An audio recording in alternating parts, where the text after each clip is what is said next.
It was a crisp, cold winter day on the island of Sodor. Snow lay thick on the ground.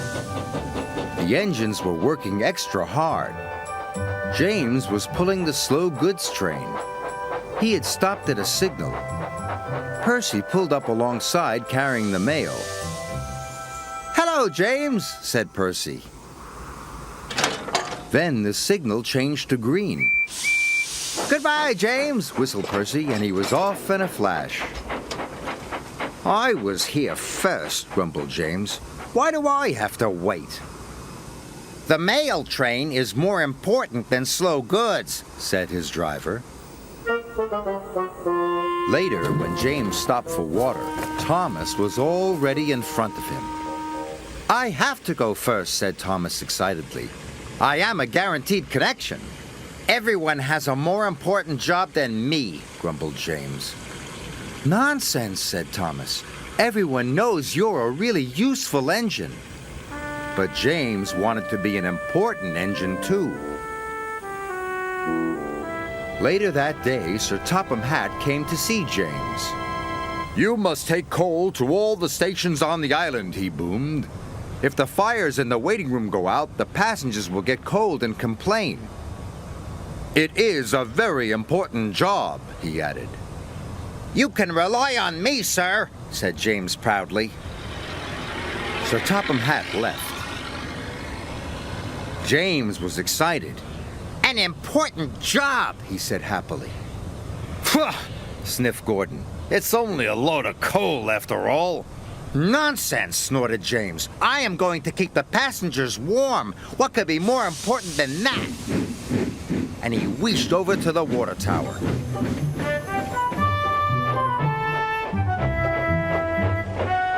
But there was a line at the water tank. "Come on," he steamed impatiently. "I have an important job to do." "Wait your turn, bossy boiler," said Thomas. James felt too important to wait, so he didn't. James rushed to the coaling station. He met Edward waiting at a junction. Edward was looking bothered. He had too many jobs and he was feeling puffed out. "Can you take these slate cars to the quarry?" Edward asked. "Sorry, Edward, but I can't," puffed James. "I've got the most important job on the island." And he chuffed grandly away.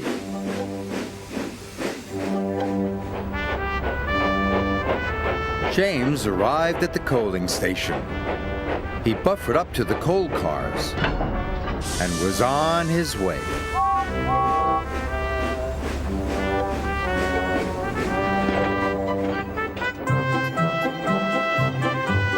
James was looking forward to delivering his coal. "Now I'm useful and important," he chuffed happily. Then there was trouble. James puffed harder and harder. He went faster and faster. And then he began to feel hotter and hotter. "I don't feel well," wailed James. And he had to stop. "Your water tanks have run dry," his driver told him. "We'll have to wait for help." Just then, Edward pulled up beside James. "Please push me to the water tank," pleaded James. "I'm sorry," Edward puffed sadly. "You wouldn't take my freight cars to the quarry, and now I'm running late with my passenger train." And Edward steamed away.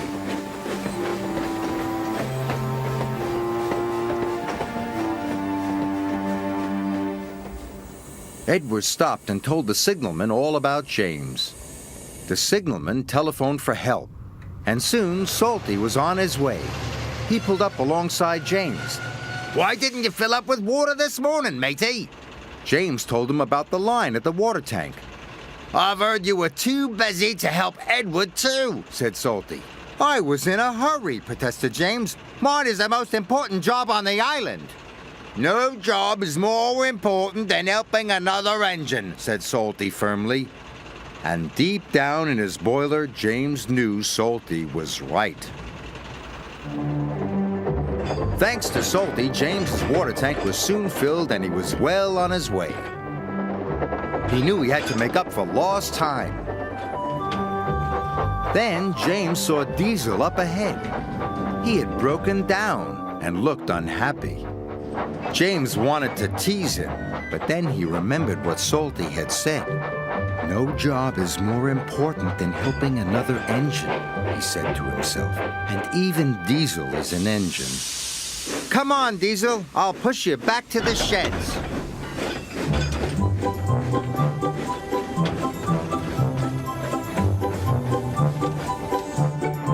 Pushing Diesel and pulling freight cars was hard work.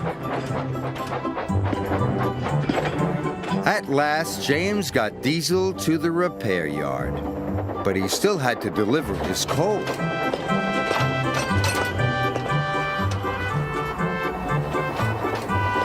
The wind blew, and it was getting colder by the minute. James steamed all over the island delivering coal to the station waiting rooms.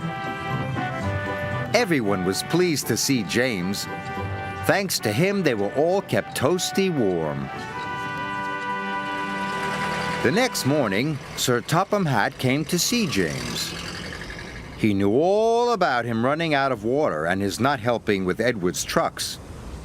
"I'm sorry, sir," said James. "I put my own job first." "But you did learn your lesson, and you helped Diesel," Sir Topham Hatt boomed cheerfully. "And you delivered your coal on time. You, James, are a really useful engine." James nearly burst with pride. "Thank you, sir," he said. Being really useful was better than feeling important.